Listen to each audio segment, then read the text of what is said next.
welcome Robin Lord Taylor.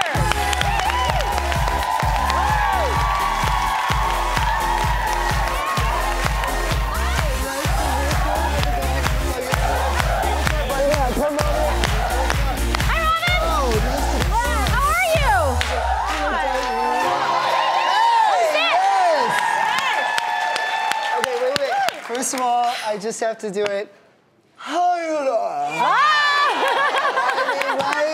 Yeah, and I just want to send my love to Wendy. Amen.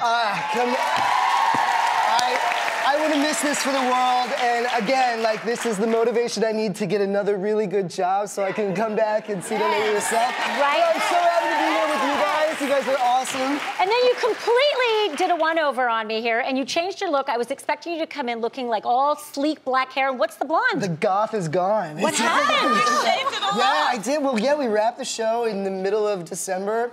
And you know, when you dye your hair black from blondes, that's not coming out. No, you know? I don't know that at all. Yeah.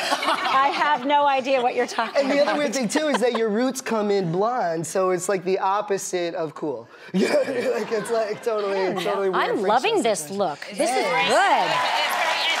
I can't stop doing this. I've been doing this.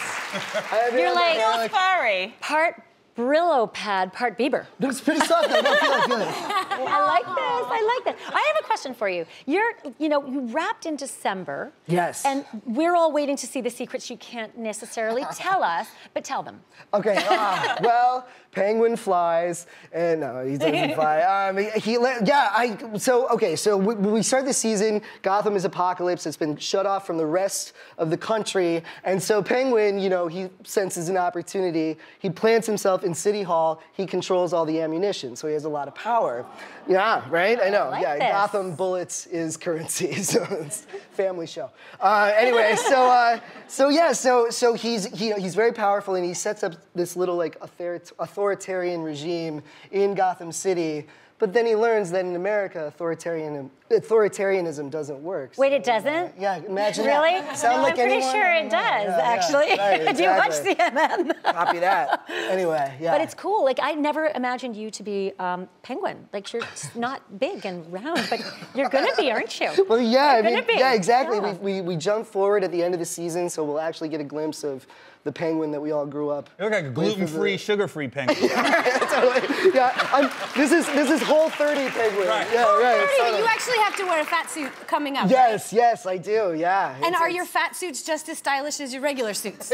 Well, it's interesting because I was talking to our costume designer John Glazer, and I was saying I don't want him to be like a cartoon, like. I was thinking of like the Blueberry Girl from Willy Wonka. I didn't want that kind of look, and so we went with something a little more monstrous, and like there's a hunch on his back, and it's just he's becoming a monster in this season, and yeah. We're so sad it's the final season. How are you feeling about it? It's good. It's bittersweet. Like I became family with these people, with the crew and the cast, and I owe them so much, and I love them, and I miss them. But then at the same time, this story deserves an ending. It deserves a launch. It's the prequel to Batman. So, there's an end point there. And the fact that we got to get to that end point, that we got to bring it home, the story deserves it. It's 80 years now that we've been with Batman. Totally. Not enough. Well, right, exactly. Not enough. And it keeps going on and on. Yep. So, yeah. Think about comic books in general, especially Batman fans, is the fans are like diehard and a little, I don't know, crazy at times. I don't know if there's one crazy encounter or there's numerous. What's some of the craziest encounters you've had with fans? I mean, it's just the fact that you go from no one knowing who you are to being recognized. That's crazy enough in itself. You're on the subway and it's like, oh, I have 7 new friends on the subway today. But that's crazy. But yeah, no, I do a lot of Comic-Cons around the world, and there was one where they had some tattoo artists who were on the floor, and this lady comes up and she puts her leg right on the desk, and she was like, oh, wow. Sign that. So your face was on her And you leg? did? No, I signed my signature on her ankle, and if my signature looks like chicken scratch, so it's like, and with a Sharpie, and so it was such a mess, and then she walked off, got it tattooed, and showed it to me, and I was like... But she came back with the signature tattooed? Tattooed on her leg. Wow. I guess... I don't know if we should clap for that because it looked like a varicose vein. It was so gross. I felt so bad. When my mom showed me that, I was like, yo, you met him?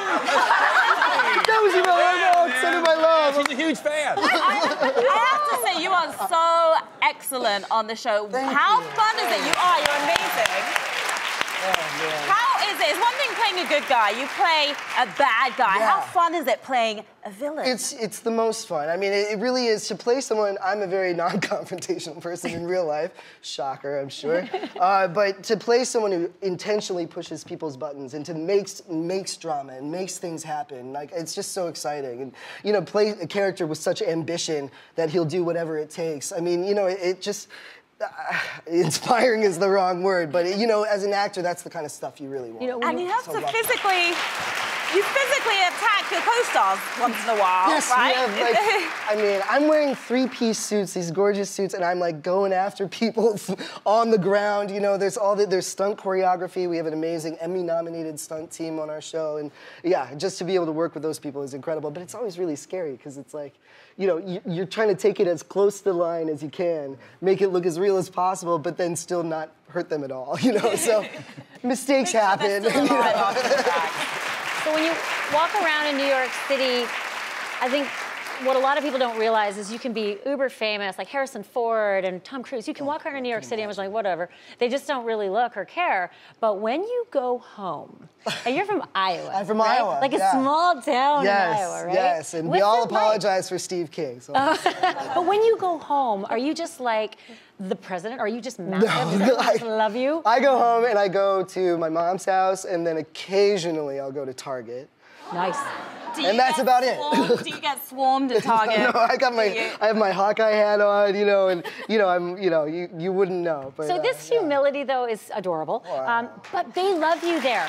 Like, you've had an entire stadium screaming and yelling at you. Like, explain what happened. It's crazy. Well, so I've been going to, moment. there it is. I've been going to Iowa Hawkeye games since I was a little boy, and then they invited me to come on the field, and it was just a dream come true. I've been looking down at this field again for years and years and years with my family, and yeah, and then. Did you have any of the players sign your leg? And I should have. They were a little busy.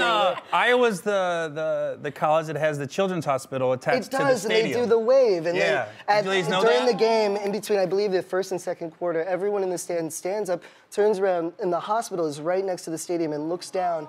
And all the kids are in the window waving. Oh, I could cry right now. It's amazing. That's the best thing I have heard. And that's the example of the goodness. Both teams stop and wave too. Yes, and that's when everyone puts aside everything and we focus on what's important. And you know, I wish, yeah, it's just a great testament to that's our seriously state. The best thing I've heard in 2019. Oh, that's nice to hear. Thank you for saying that. More of that. I would love to hear that there's a penguin spin-off. That's what I want to see. Bring back the penguin. Can I have a wig this time? Yeah, no, I would. I don't know if that's ever gonna happen, but you know, this character has been such an amazing part of my life. It's changed me fundamentally, and you know, anytime I could step back into his shoes, I'd be there and do it in a second. So now that you're out of a job, you're gonna have to start auditioning again. I am, yeah. And I heard that one of your auditions went really, really, really well, so much that 7 years later you're married now to someone you met at an audition. No, my husband is an actor as well. We met at a commercial audition for Frito-Lay Stacks. Back when they were coming for Pringles, you know, and Those are 10-inch stacks, right? Yeah.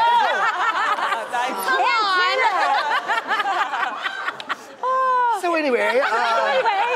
It's actually, though, it's the one job I'm glad I didn't get because it worked in Los Angeles. We were both in town to run into each other at the bar that weekend and finally actually talk. So yeah, and here we are. 14 years later, you've been together for 14 years, married for 7. Happy anniversary, happy New Year, happy Christmas, and happy Gotham. Thank you so much. Happy final season. Thank you. And you know what, Robin, you're just adorable. And thanks for being here. Thank you so much. It's a blessing. It's been a joy. Everybody, Gotham airs Thursday nights at 8 on Fox.